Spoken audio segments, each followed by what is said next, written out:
ಶ್ರೀ ಗಣಪತಿ ಶಾರದಾ ಗುರುಭ್ಯೋ ನಮಃ. ಗುರುಬ್ರಹ್ಮ ಗುರುರ್ವಿಷ್ಣು ಗುರುದೇವೋ ಮಹೇಶ್ವರ ಗುರು ಸಾಕ್ಷಾತ್ ಪರಬ್ರಹ್ಮ ತಸ್ಮೈ ಶ್ರೀ ಗುರವೇ ನಮಃ. ಶ್ರೋತೃಗಳಿಗೆ ಸ್ವಾಮಿ ಶ್ರೀ ಬ್ರಹ್ಮಚೈತನ್ಯ ಸದ್ಗುರು ಗೊಂದ ಅವಲೇಕರ್ ಮಹಾರಾಜ್ ಇವರ ಪ್ರವಚನಗಳ ಕನ್ನಡ ಭಾಷಾಂತರಕ್ಕೆ ಸ್ವಾಗತ. ಇಂದಿನ ವಿಷಯ, ಭಗವಂತನೊಂದಿಗೆ ನಮ್ಮ ಸಂಬಂಧ ಜೋಡಿಸಬೇಕು.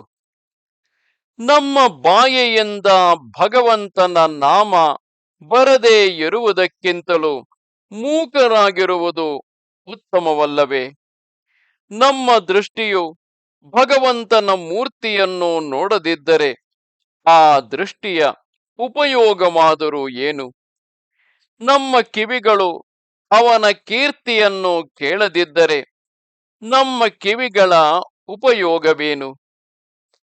ಕಣ್ಣುಗಳಿಂದ ಭಗವಂತನ ಮೂರ್ತಿಯನ್ನು ನೋಡುವುದು, ಬಾಯಿಂದ ಭಗವಂತನ ನಾಮಸ್ಮರಣೆ ಮಾಡುವುದು, ಕಿವಿಗಳಿಂದ ಅವನ ಗುಣಾನುವಾದಗಳನ್ನೇ ಕೇಳುವುದು, ಇದೇ ನಿಜವಾದ ಅಭ್ಯಾಸವಾಗಿರುತ್ತದೆ.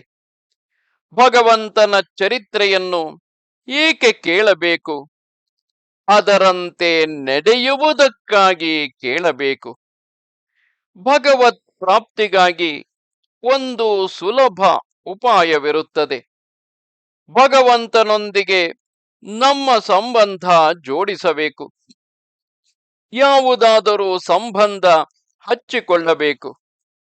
ಭಗವಂತನು ನನ್ನ ಸ್ವಾಮಿ ಇರುತ್ತಾನೆ, ನಾನು ಅವನ ಸೇವಕನಿರುತ್ತೇನೆ. ಅವನು ನನ್ನ ತಾಯಿ, ನಾನು ಮಗು. ಅವನು ತಂದೆ, ನಾನು ಪುತ್ರ. ಅವನು ಪತಿ, ನಾನು ಪತ್ನಿ. ಅವನು ಪುತ್ರ, ನಾನು ತಾಯಿ. ಅವನು ಸೂತ್ರಧಾರ, ನಾನು ಗೊಂಬೆ ಎಂಬ ಮುಂತಾದ ಸಂಬಂಧಗಳನ್ನು ಹಚ್ಚಿಕೊಳ್ಳಬೇಕು. ಮಗನಾಗಿ ದತ್ತಕ ತೆಗೆದುಕೊಂಡ ಮೇಲೆ ಅವನೊಡನೆ ಪುತ್ರ ಪ್ರೇಮವನ್ನು ಹಚ್ಚಿಕೊಳ್ಳುವುದಿಲ್ಲವೇ?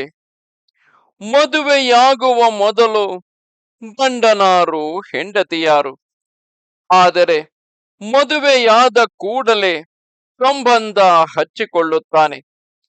ಆದರೆ ಸಹವಾಸದಿಂದ ಪ್ರೇಮ ಬೆಳೆಯುತ್ತದೆ.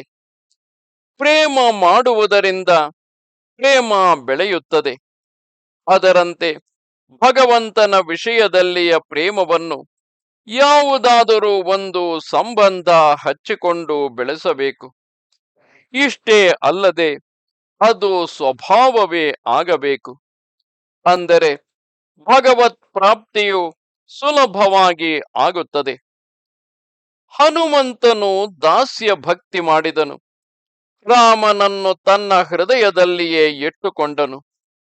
ಗುಹನಿಗೂ ರಾಮನ ವಿಷಯದಲ್ಲಿ ಅಂಥ ಪ್ರೇಮವೇ ಇತ್ತು. ರಾವಣನು ಶತ್ರುವೆಂದು, ಭರತನು ಅಣ್ಣನೆಂದು, ಸೀತಾದೇವಿಯು ಗಂಡನೆಂದು, ವಿಭೀಷಣನು ಮಿತ್ರನೆಂದು, ಹನುಮಂತನು ಸ್ವಾಮಿಯೆಂದು ಭಗವಂತನನ್ನು ತಮ್ಮವನನ್ನಾಗಿ ಮಾಡಿಕೊಂಡರು. ಯಾವ ಊರಿನಲ್ಲಿ ಮಾರುತಿ ಇರುವುದಿಲ್ಲವೋ ಆ ಊರಿನಲ್ಲಿ ಇರಲೇಬಾರದು.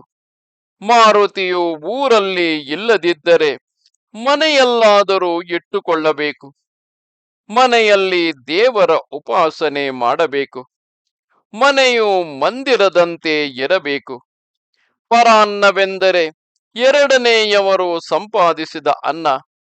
ನಾವು ಮನೆಯಲ್ಲಿ ಉಣ್ಣುವ ಅನ್ನವೂ ಕೂಡ ಪರಾನ್ನವೇ ಆಗಿರುತ್ತದೆ.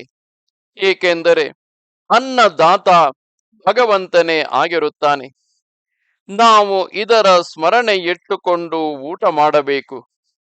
ನಾಲಿಗೆಯ ರುಚಿಗೆ ಬಲಿ ಬೀಳದೆ ಅವಶ್ಯವಿದ್ದಾಗ ಹಾಗೂ ಅವಶ್ಯವಿದ್ದಷ್ಟೇ ಉಣ್ಣುವುದಕ್ಕೆ ಸಾತ್ವಿಕ ಆಹಾರವೆನ್ನುತ್ತಾರೆ.